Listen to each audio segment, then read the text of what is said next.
My name is Emily Lalonde, and I'm the Assistant Director of Career Education at the AU Career Center. And before I turn it over to our presenter today, CAS and SOE Career Advisor Anna Litman, I just have a couple of ground rules we'll go over. As a reminder, this webinar is being recorded and it will be posted to the Career Center YouTube channel tomorrow. If you have any questions or if you're experiencing any kind of tech difficulty with the presentation, please put that in the chat or the Q&A. I and my colleague Josie Hudson, who is also on today, will be in the background kind of monitoring the chat and questions. And if Anna has any handouts to share, we'll also be sharing those with you in the chat. So before, again, I'll turn it over to Anna, but if any questions arise, just put them in the chat or the Q&A. Thank you all for being here today, and I'll pass it along to Anna Litman to get started. Well, thank you, Emily. Thank you, Josie, and thank you. Thanks to all participants of our webinar. I'm very excited to help you prepare for our job and internship fair. It's a very exciting event. I recently celebrated my 14th anniversary with the Career Center as a career advisor. And it's my, I think, 28th job and internship fair. And I'm still very, very excited about attending it. So I've prepared a couple slides for you. And I would like to talk with you about the reasons why go to the fair.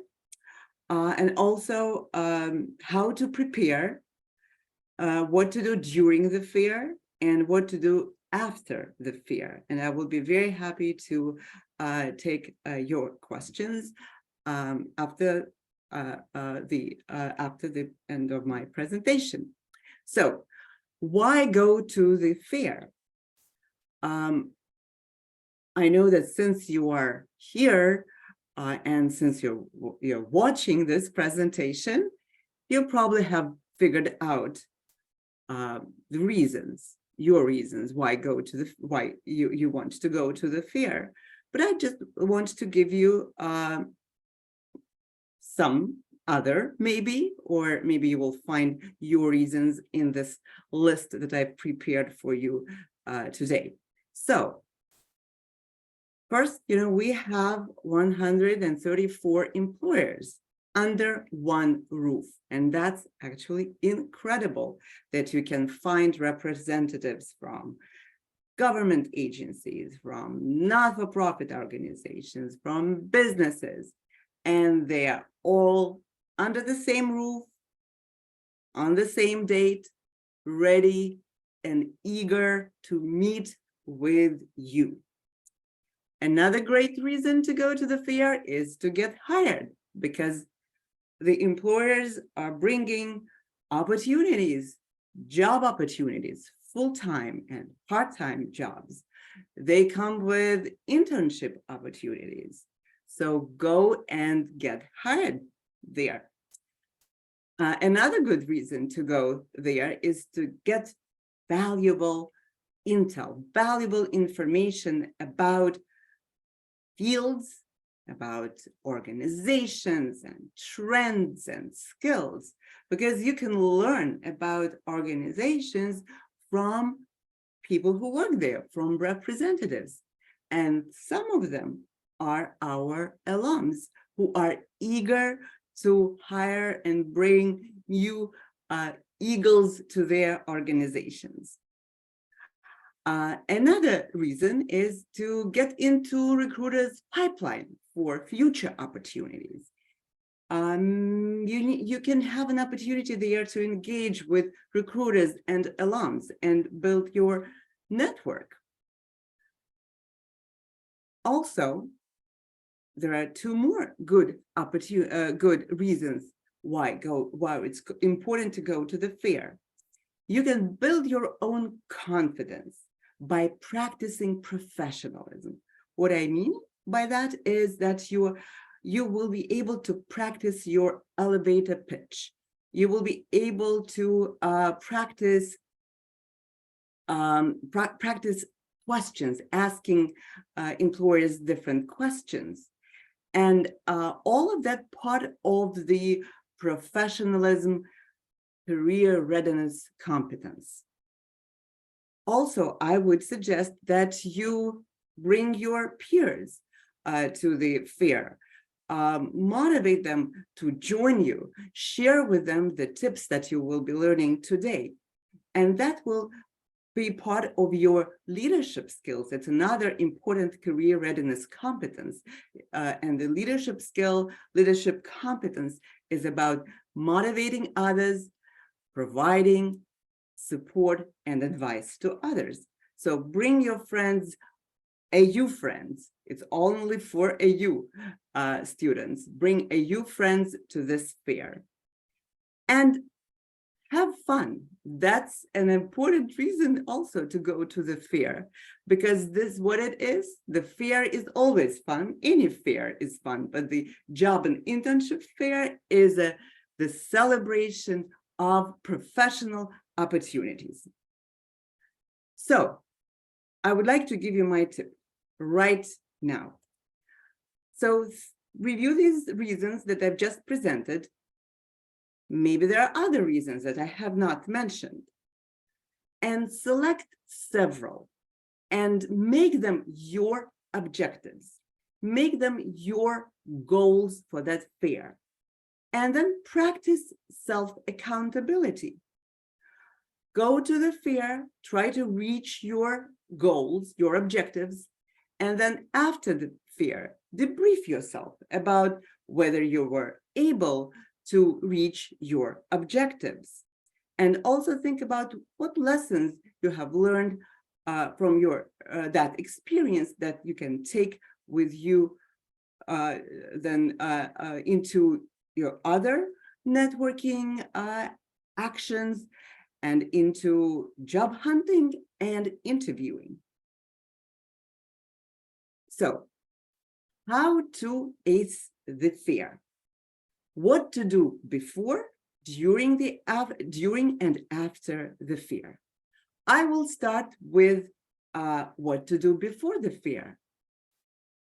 Yes, I've come up with 10 steps, but don't be scared. It's a long list, but today is what? Today is Tuesday, and the fair is on Wednesday. So you have time, and maybe you've already started doing some actions that you will see are on my list of 10 steps. So first, I would suggest that you clear your schedule on that day of the fair. I know it's not easy, you're very busy people, but the fair is from 1 to 4. It will be wonderful if you can stay there for the entire 3 hours. But I understand, again, you are busy people, but maybe you can stay there at least for an hour. It then will give you more opportunities to engage and talk with employers. The second step, use the app Career Fair Plus. So this is the link that I'm including here. You can find it as well on our Career Center website, and download it also to your phone, because we go everywhere with our phone. We don't live without our phones. So this app, which has the list of employers, which has the filters and the floor map, not yet, but it will be downloaded soon. You can will be this app is a very important tool for you to before the fair, to research employers, and also at the fair, because you can look at your saved employers. You can take your notes. You can take notes on using that app. So start familiarizing yourself with it. It takes a little bit of time, to do that. I had a couple students today, and we did it together. It took me some time to learn it. It took them some time to learn it. So that's why I put it as the second step. Step number 3 is a very important step. So start researching the employers, because you need to identify what employers you would like to talk to. So as I already mentioned, use the Career Fair Plus, and there are a lot of filters, so you can start filtering, start using them to find employers that you would like to visit. Also use the list of employers on Handshake. As I've heard today from my colleagues in the employer outreach team, the list of employers on Handshake right now is the most complete, but the list on the Career Fair Plus, that's the same list that it's on Handshake. It's not. It will be updated very soon. But as of today, the list of employers on Handshake is the most updated one. But close to the fair, the Career Fair Plus app will also have an updated list. So what I want you to do, I want you to review employers. I want to review, explore industries that are represented. Look at employers at their mission, look at their important initiatives, and ask yourself how many employers you would like to talk to and you would be able to talk to. Be ambitious, but be realistic. So I would think that it probably will take at least 5, 6, 7 minutes to have a conversation with an employer. So if you're planning to be there for an hour, so we can you can go to 7 or 10 employers. If you can stay there longer, so you will be able to talk with more employers. Then after you've completed that step number 3 and identified employers that you would like to talk to, now research these employers again, because you want to get more information about them and about the opportunities that they present, because you want to prepare how to talk to them, what to say, what questions to ask, because of course you want to stand out, you want them to remember you, and you want also to find information that will help you to either tailor your application materials as best as possible, or further down the road, figuring out whether you would like to pursue this opportunity or not. So step number 5 is very important. You need to practice, you need to prepare and practice your employer-specific pitch. So it's again, how you introduce yourself, what you will say to the employer, different employers. So maybe then you would like to tailor your pitch a little bit. And also think about 1 or 2 or more questions, and prepare them that you would like to ask them. Again, specific questions. We have a workshop tomorrow. It starts at noon, where you can learn more tips and also get some practice with your pitch, your elevator pitch. That's what we call it. I'll give you more information about this workshop later in the presentation.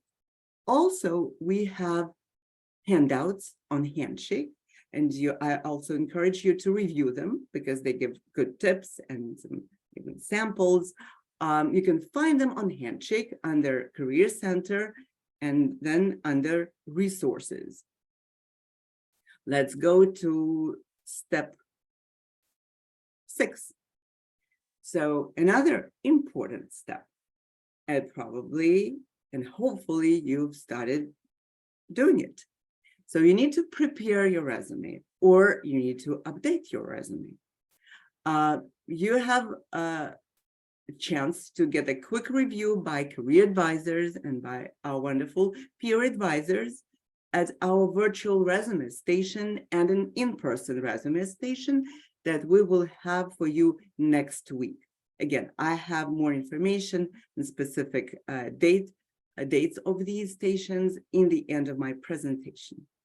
So what I would also suggest that you print, well, I put 10 copies. Maybe you can, lessen the number of copies of resumes.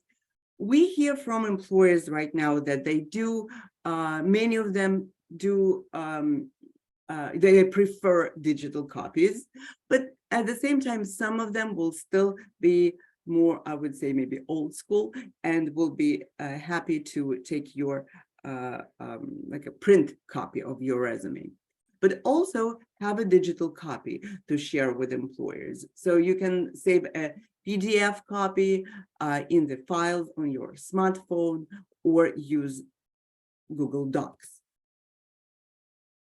Another important step is to update your handshake profile. Make sure that it's consistent with your resume. Also update your LinkedIn profile. These two tools, a handshake as well as LinkedIn, they are good tools to to connect with employers after the fair and keep connected with employers.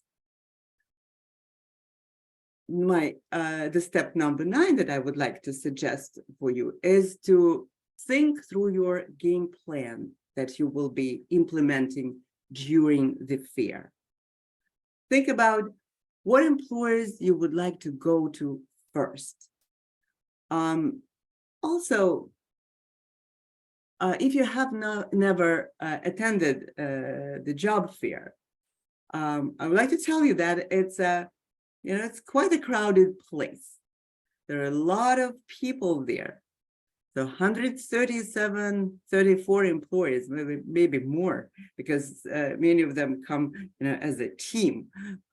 So there are probably, I don't know, 200, 300 employers there, lots of students. So it's a crowded, very, very busy place. So just, be prepared for that, that there will be a lot of excitement there. For some people, it's very, it gives them energy. For others, it may drain their energy. So you know yourself better. So think about what will be the best way for you to prepare yourself to shine and to use this event as best as possible for your personal reasons. And my 10th step is, well, the last but not the least. I want to give you some tips on how to prepare, what attire to wear, and what to take and what not to take with you to the floor on the day of the fair. So in terms of the attire, I would suggest more be dressed in more kind of formal attire. If you have a suit, that's the good event to wear it to. Darker colors or some like neutral colors are good.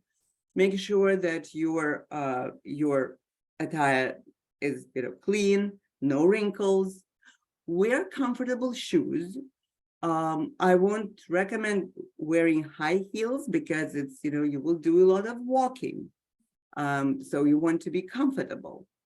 Also, I would suggest to use scent-free deodorants or weak perfume.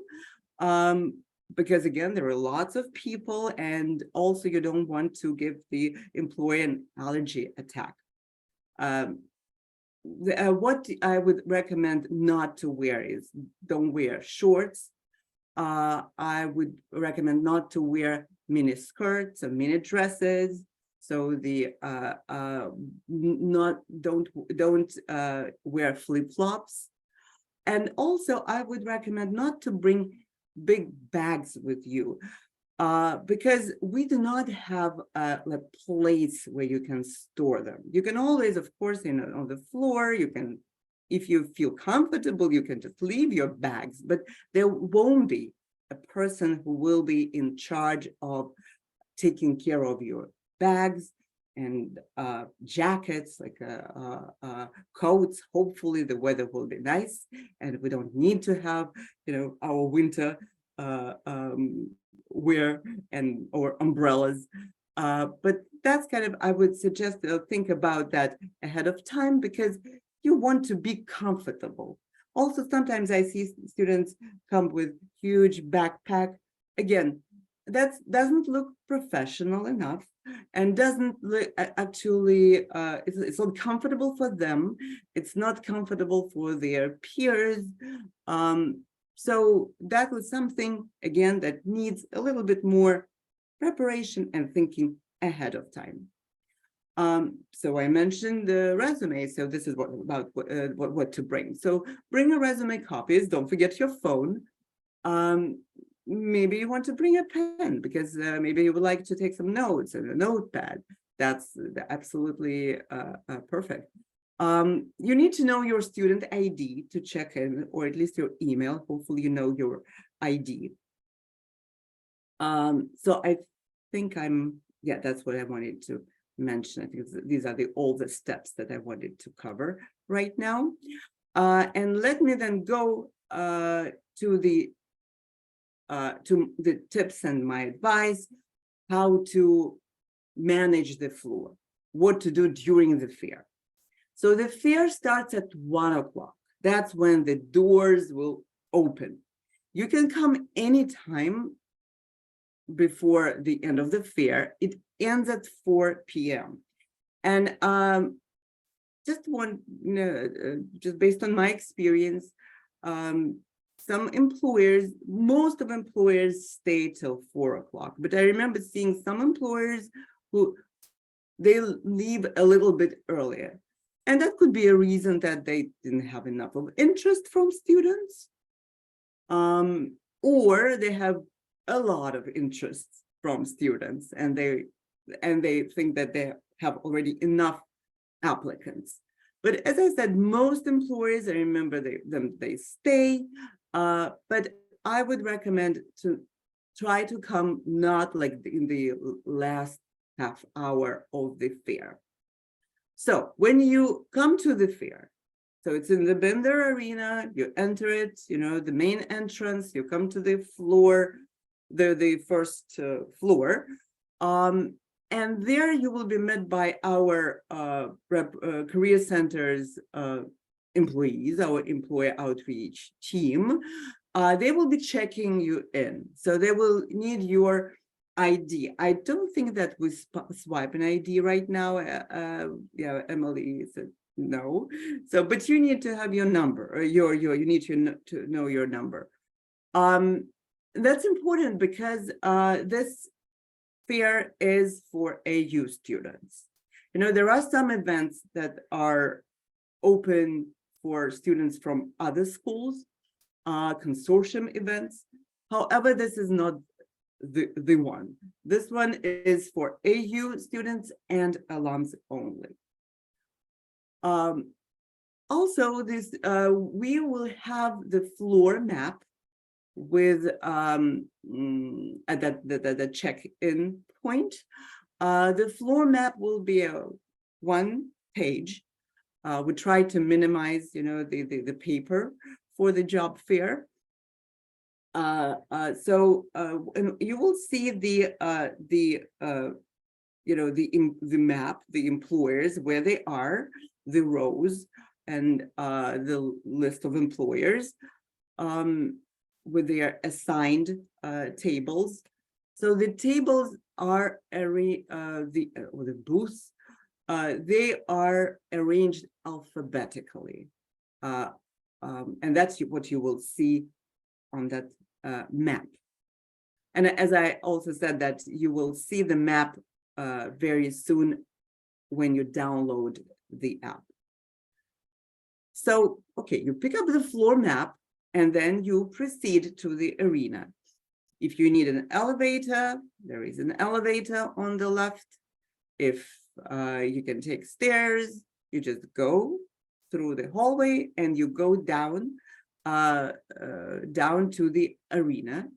On the mezzanine level, there is an employer lounge. This is the area restricted for students. That's the area where employers can relax when they have lunch. Yes, we do serve lunch to employers. They paid for it. We do not serve food or drinks to students. So please nourish yourself before that. Maybe I should have included in my a list of steps, step number 11. I didn't want to overwhelm you with additional steps. But so you proceed, to the arena floor, and then on the what I would suggest that orient yourself when you get there. If you have a quick question, you have the student resource table. It will be right there on the arena level. I think it will be on your left.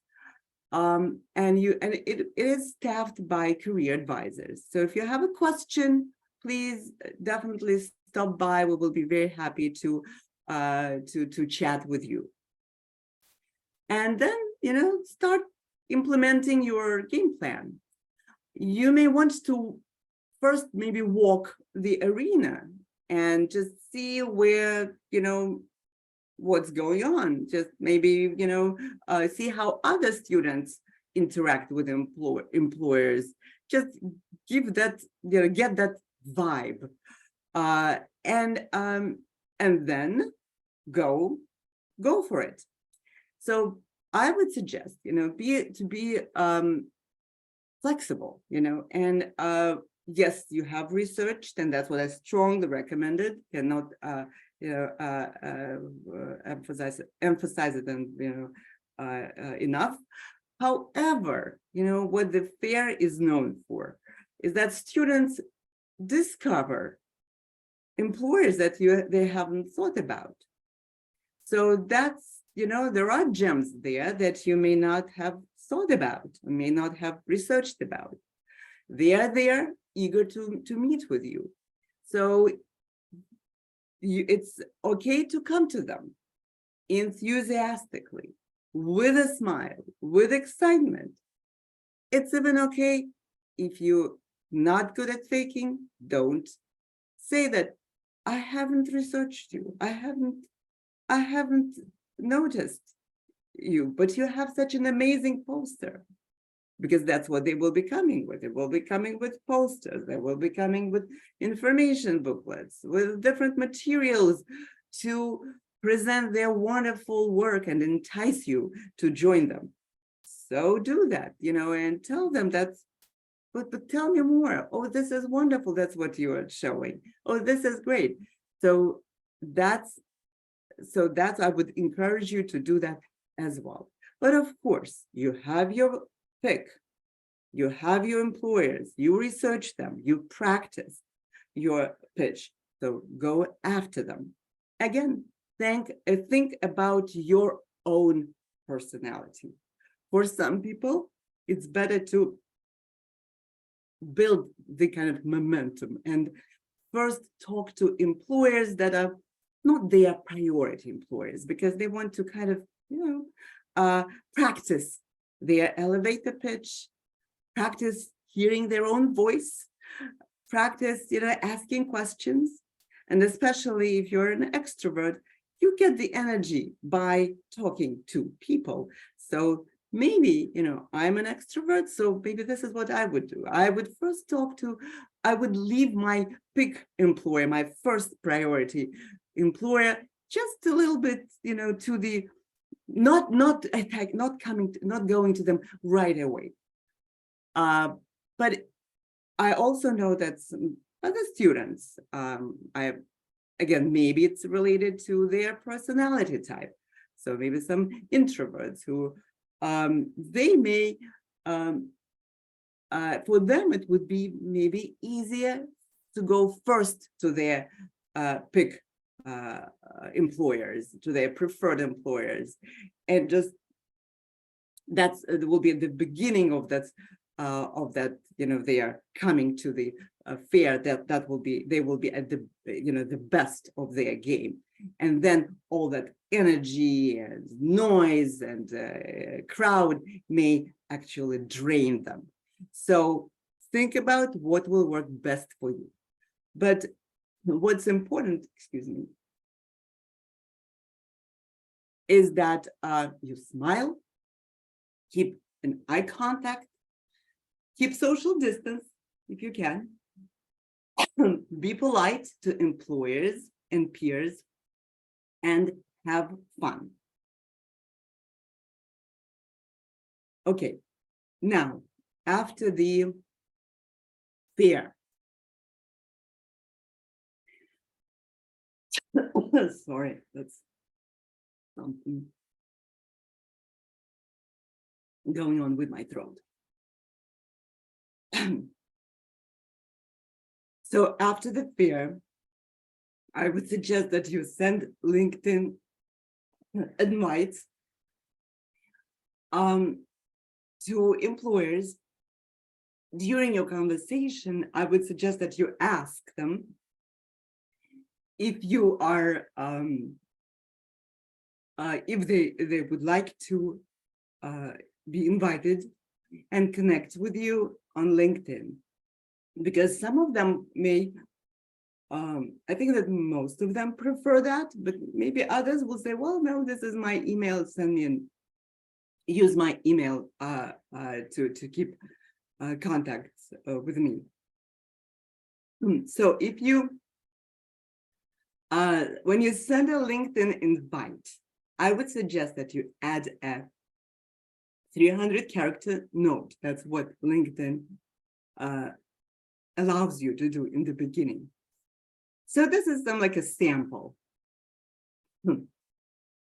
Dear, the name of the employee, the representative, then remind them when you met, because they go to different fairs. You want to remind them when you met, the date, and that you met at the AU fair.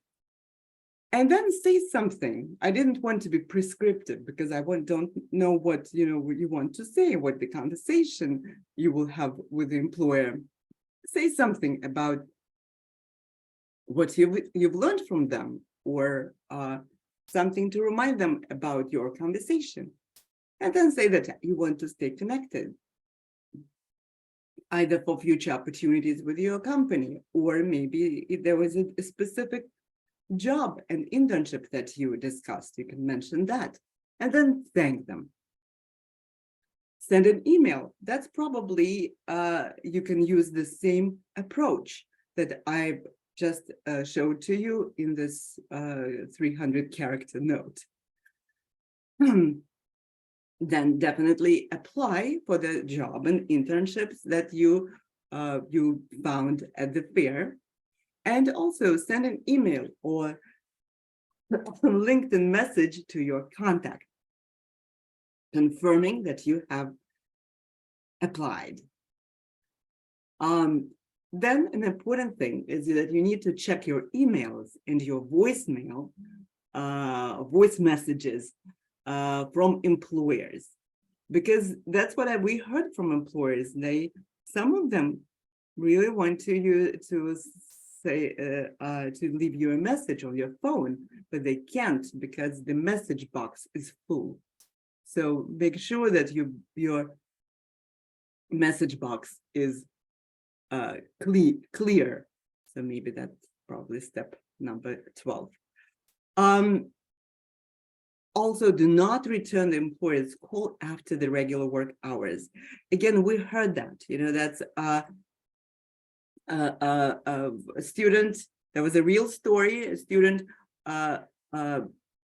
saw, like in the middle of the night, saw that there was a call from employer, and the student missed it. That the student was very anxious to say that they are very interested in the opportunity. So they hit, they called the number, and thinking that that's a business number, and they will leave a message saying that, yes, I'm so interested, I'm sorry, I just heard your message. But actually that was the personal phone of the employer, and the employer was not very excited to be awakened at 2 a.m. Luckily, the employer was a U alum. And that's why he called us and said, that's what happened. Please tell your students not to do that, or call us just during the regular work hours. So I would like to give you some additional tips about resumes, and I think I've also prepared some tips for on the elevator pitch. So couple tips. I would suggest to use Career Center's templates. It's one page, it's a traditional format. We hear from employers that they like it. I have one suggestion though. I would suggest consider moving the skills section, especially if you have some, software skills, specific language skills. I would suggest to move that skill, place that skill on the top of the resume, either as the first section, and you may call it summary of qualifications, or right after the education, before the experience part. Also, for data science students, I don't know if I have any right now, or I will, or if I have any data science students watching this presentation. I started hearing from data science employers that they actually like 2-column resumes. It's not a, it's not like the confirmed advice. I just wanted to share with you. There are several employers who mentioned that. And on the left side of the resume, with the left column, that will be the column where you will list skills, and they want the employers like very detailed skills for data science. And then the right column, which will be wider column, this is where you will present experience with these skills. Most it would be, I assume, will be through academic coursework.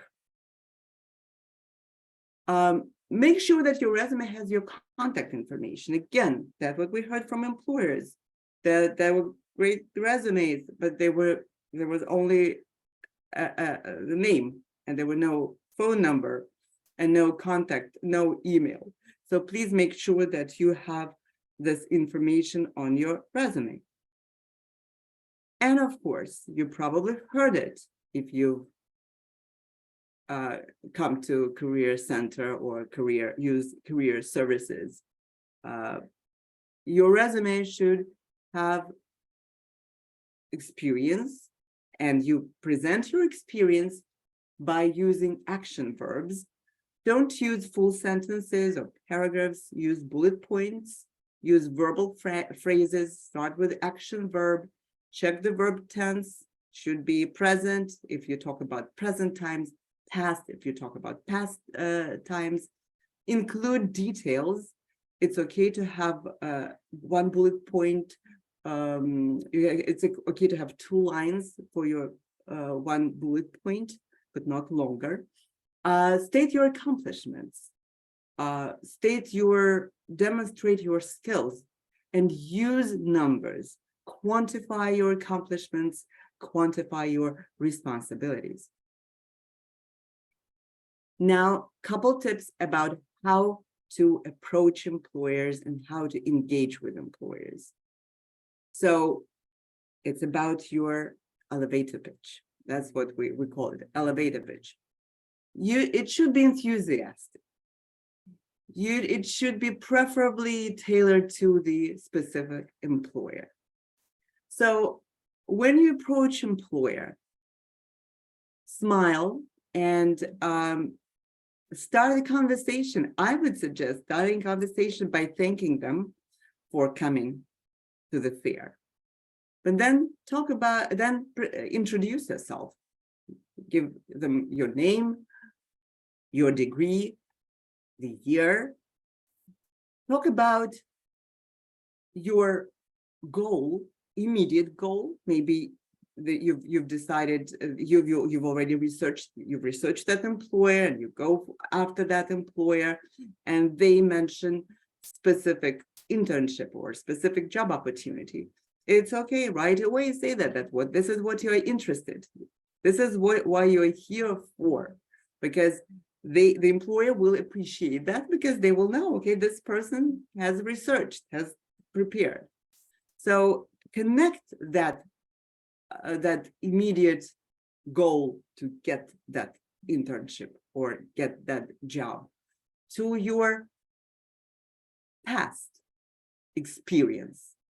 So why? Because that you can explain why you're interested in the job, because either you have similar experience, or you've built skills that are important for that job or for that internship. You can talk, you can use not only your internship, your previous internship experiences, or your work experiences, but definitely connect with your academic work, with your projects. And also ask a question. So ask for either specific question that you've prepared, or maybe you see a poster and information, and then a good question come to you. So trust your gut, and your intuition. Go with that question. The most important thing, in my view, is to be engaged and show your engagement to the employer. That's what they want to, who they want to hire. People who want to intern with them or work with them.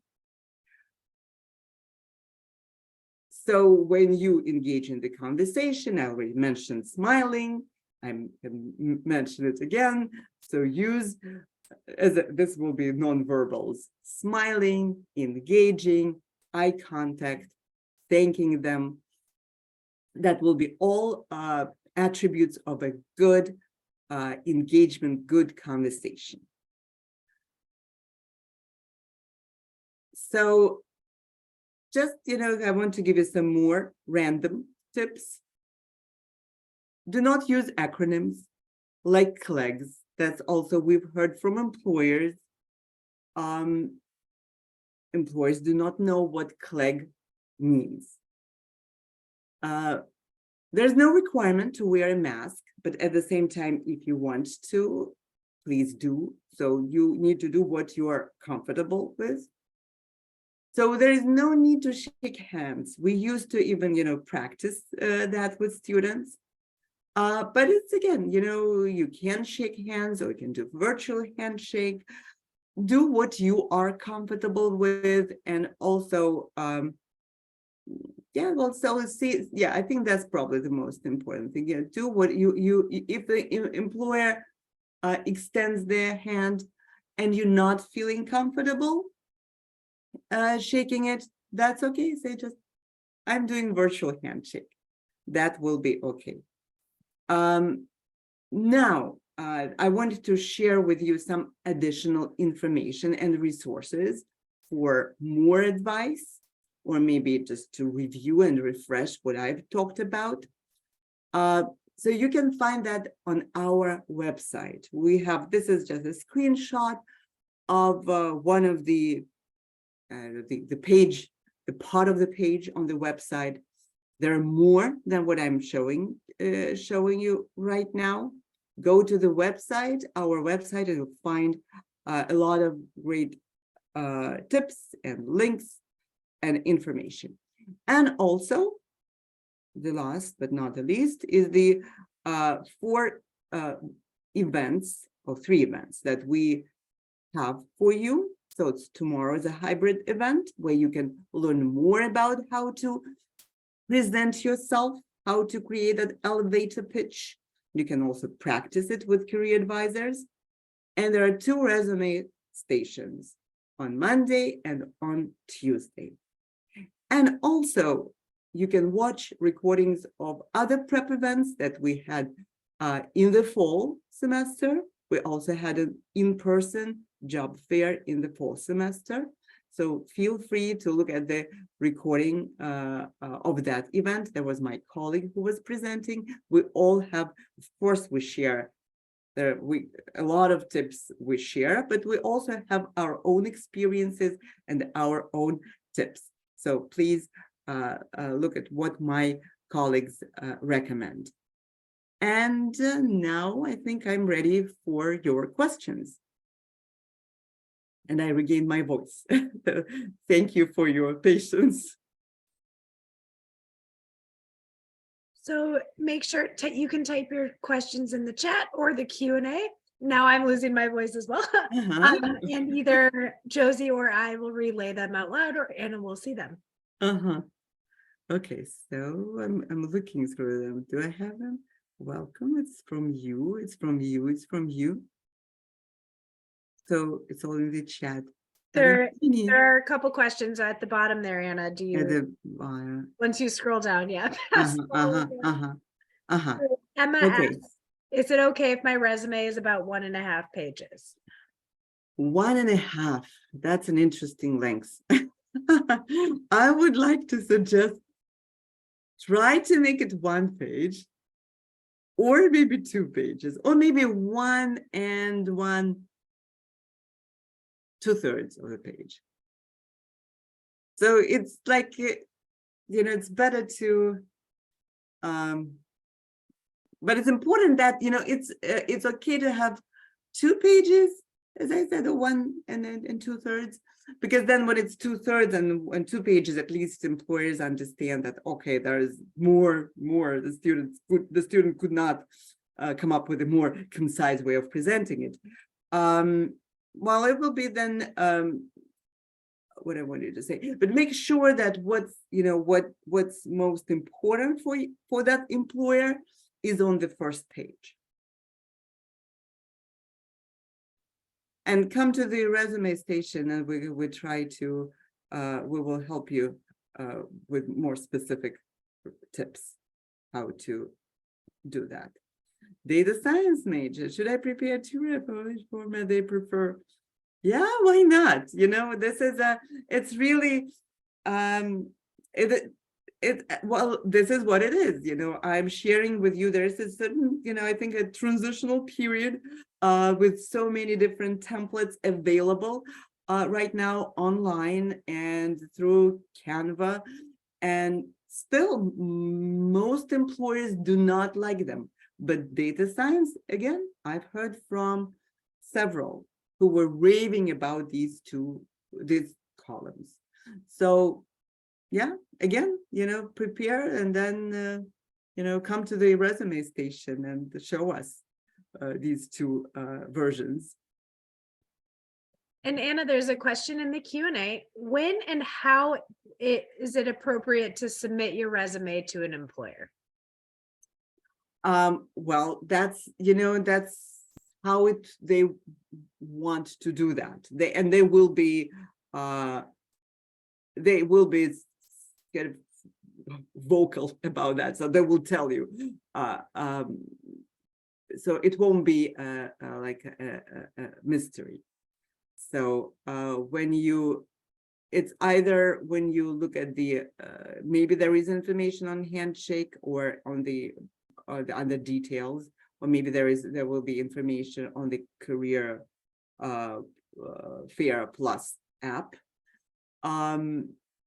If not, then when you talk to the employer, you will ask them. Also, make sure that you read our communications to students before and after the fair, because our employer outreach team, they work with employers very closely, and they will be notifying students through communication what's the best way to apply. As I understand, there is a resume book, and there will be a resume book available to employers. So it will be open for a certain period of time. I don't know, and I think that our team has not that finalized the period for how long that book is open and available, because if you cannot attend the job fair, God forbid you get sick, we love you, but please don't come, and we love you, but not the germs. But you don't need to fret about that, oh my God, I missed this amazing opportunity that Anna was raving about. There will be a resume book that you can submit your resume to the employer, and it will be available to employers. But these are all like details are being finalized, and will be communicated very transparently to students. Just make sure that you read communication that you receive from the Career Center.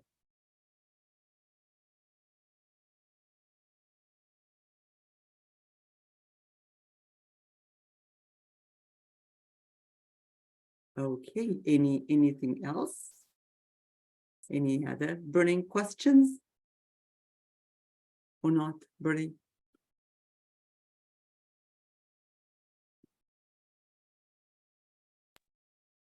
I don't see any. Josie, did I miss any in the chat? No. Okay. One just came in from in the Q&A, Anna. I read somewhere that you shouldn't use a general template for resumes because employers find it boring. Is that true? No. When you say general template, maybe that's what you mean, that what I would call a traditional template. No. If they don't find the format, it's not about the format, actually. Well, no, it is about the format. The traditional format is something that most of them, they know it very well. So they know how to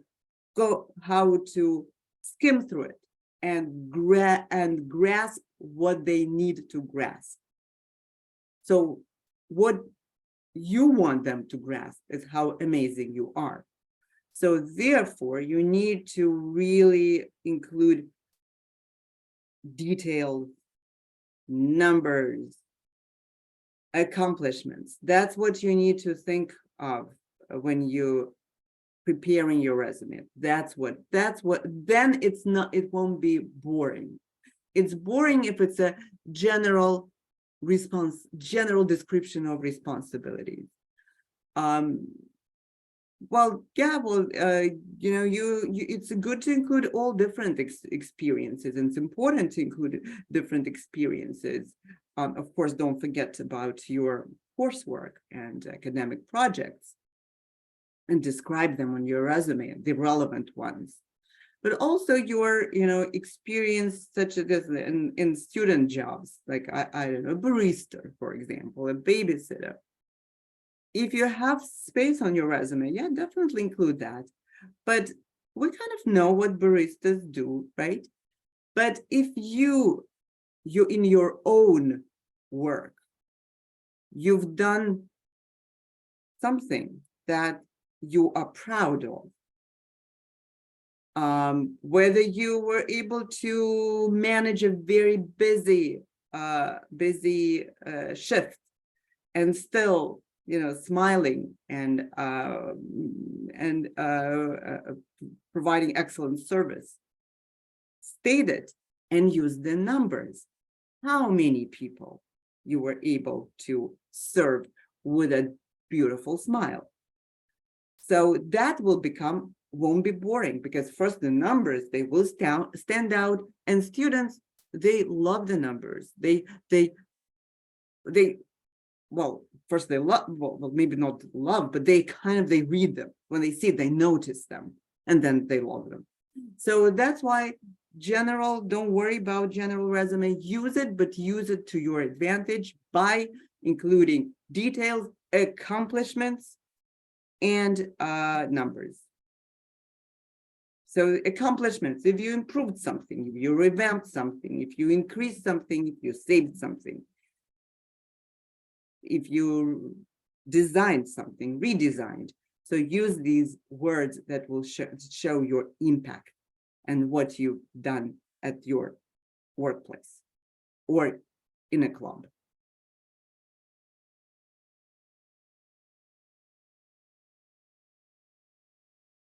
Thank you. Thank you for coming. Thank you for staying. And please take a good care of yourself. Be healthy. And I'm very much looking forward to seeing you at the job fair. Thank you everyone for coming. Thank you, Anna. We have some thank yous in the chat and the Q&A as well. So again, this will be recorded and posted. This is recorded and posted to our YouTube channel tomorrow. So if you need any refreshers on Anna's tips, definitely check out that channel. The link is in the chat that I just posted. But thank you for joining us this evening, and we hope to see you at the fair next week. Bye. Thank you. Bye-bye.